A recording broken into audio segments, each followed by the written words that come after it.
தற்போதைய முக்கிய செய்தி, அன்புமணி கூட்டிய பொதுக்குழு சட்டவிரோதமானது என தேர்தல் ஆணையத்துக்கு பாமக நிறுவனர் ராமதாஸ் கடிதம் எழுதியுள்ளார். இதுகுறித்து கூடுதல் விவரங்களுடன் இணைகிறார் செய்தி தலைமை ஆசிரியர் கண்ணன். வணக்கம் கண்ணன், விவரங்களை சொல்லுங்க.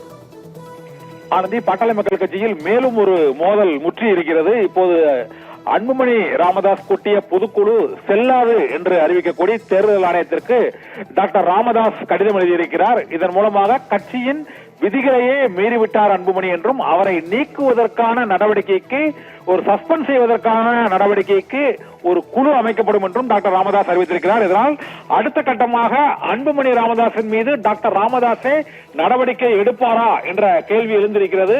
கட்சி விதி 13 படி பொதுக்குழு செயற்குழுவுக்கு கட்சியின் நிறுவனரே ஒப்புதல் தர வேண்டும் என்றும் டாக்டர் ராமதாஸ் தேர்தல் ஆணையத்திற்கு எழுதிய கடிதத்தில் குறிப்பிட்டிருக்கிறார்.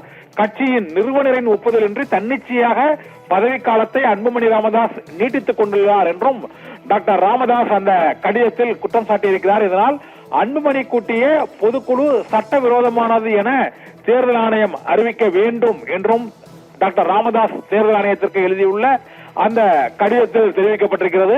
அன்புமணி நடத்திய பொதுக்குழுவுக்கு எதிராக பாட்டாளி மக்கள் கட்சியின் செய்தி தொடர்பாளர் தேர்தல் ஆணையத்திற்கு கடிதம் எழுதியிருக்கிறார்.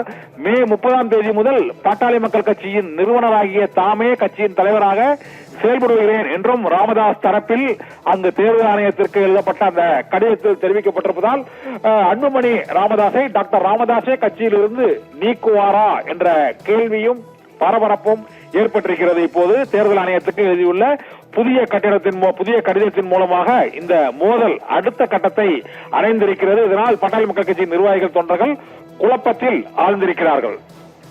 ஆனந்தி, தகவல்களுக்கு நன்றி கண்ணன்.